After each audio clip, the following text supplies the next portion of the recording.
ಮಳೆ ರಾಜ್ಯದಲ್ಲಿ ಮುಂದುವರೆದ ವರುಣನ ಅಬ್ಬರ.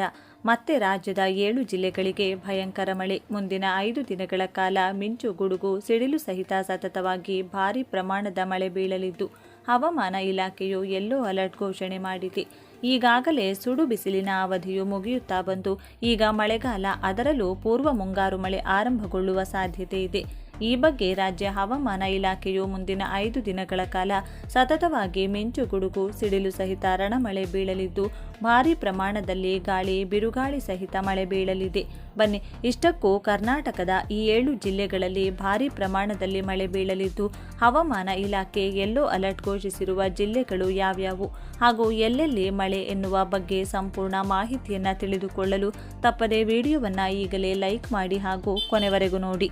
ರಾಜ್ಯದ ವಿವಿಧ ಜಿಲ್ಲೆಗಳಲ್ಲಿ ಮುಂದಿನ ಕೆಲವು ದಿನಗಳ ಕಾಲ ಗುಡುಗು ಸಹಿತ ಭಾರೀ ಮಳೆಯಾಗುವ ಸಾಧ್ಯತೆ ಇದ್ದು, ಮುನ್ನೆಚ್ಚರಿಕಾ ಕ್ರಮವಾಗಿ ಒಟ್ಟು 7 ಜಿಲ್ಲೆಗಳಿಗೆ ಯೆಲ್ಲೋ ಅಲರ್ಟ್ ಘೋಷಿಸಲಾಗಿದೆ ಎಂದು ಹವಾಮಾನ ಇಲಾಖೆ ಮುನ್ಸೂಚನೆ ನೀಡಿದೆ. ಉಪಗ್ರಹ ಚಿತ್ರಣ ಹಾಗೂ ವಾಯುಭಾರ ಕುಸಿತದ ಹಿನ್ನೆಲೆಯಲ್ಲಿ ರಾಜ್ಯದ ಕರಾವಳಿ ಮತ್ತು ದಕ್ಷಿಣ ಒಳನಾಡಿನ ಜಿಲ್ಲೆಗಳಲ್ಲಿ ಮಳೆಯ ಅಬ್ಬರ ಜೋರಾಗಿರಲಿದೆ. ವಿಶೇಷವಾಗಿ ಕರಾವಳಿಯ ಉಡುಪಿ, ದಕ್ಷಿಣ ಕನ್ನಡ, ಉತ್ತರ ಕನ್ನಡ ಹಾಗೂ ಮಲೆನಾಡು ಭಾಗದ ಶಿವಮೊಗ್ಗ, ಚಿಕ್ಕಮಗಳೂರು, ಹಾಸನ ಮತ್ತು ಕೊಡಗು ಜಿಲ್ಲೆಗಳಲ್ಲಿ ಭಾರೀ ಮಳೆಯಾಗುವ ಮುನ್ಸೂಚನೆ ಇರುವುದರಿಂದ ಈ ಜಿಲ್ಲೆಗಳಿಗೆ ಹವಾಮಾನ ಇಲಾಖೆ ಯೆಲ್ಲೋ ಅಲರ್ಟ್ ಜಾರಿಗೊಳಿಸಿದೆ. ಈ ಭಾಗಗಳಲ್ಲಿ ಗಂಟೆಗೆ 30 ರಿಂದ 40 ಕಿಲೋಮೀಟರ್ ವೇಗದಲ್ಲಿ ಬಿರುಗಾಳಿ ಬೀಸುವ ಸಾಧ್ಯತೆಯೂ ಇದೆ. ರಾಜಧಾನಿ ಬೆಂಗಳೂರಿಗೂ ವರುಣನ ಸಿಂಚನ. ಇತ್ತ ಸಿಲಿಕಾನ್ ಸಿಟಿ ಬೆಂಗಳೂರು ಮತ್ತು ಸುತ್ತಮುತ್ತಲಿನ ಜಿಲ್ಲೆಗಳಲ್ಲೂ ಮೋಡ ಕವಿದ ವಾತಾವರಣ ಇರಲಿದ್ದು, ಸಂಜೆ ಅಥವಾ ರಾತ್ರಿಯ ವೇಳೆಗೆ ಗುಡುಗು ಸಹಿತ ಸಾಧಾರಣ ಮಳೆಯಾಗುವ ನಿರೀಕ್ಷೆ ಇದೆ.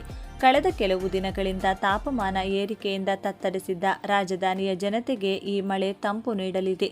ಉತ್ತರ ಒಳನಾಡಿನ ಕೆಲವು ಭಾಗಗಳಲ್ಲೂ ಚದುರಿದಂತೆ ಸಾಧಾರಣ ಮಳೆಯಾಗಬಹುದು ಎಂದು ಅಂದಾಜಿಸಲಾಗಿದೆ. ಮಳೆ ಮತ್ತು ಬಿರುಗಾಳಿಯ ಮುನ್ಸೂಚನೆ ಇರುವುದರಿಂದ ತಗ್ಗು ಪ್ರದೇಶದ ಜನರಿಗೆ ಎಚ್ಚರಿಕೆಯಿಂದ ಇರಲು ಸೂಚಿಸಲಾಗಿದೆ.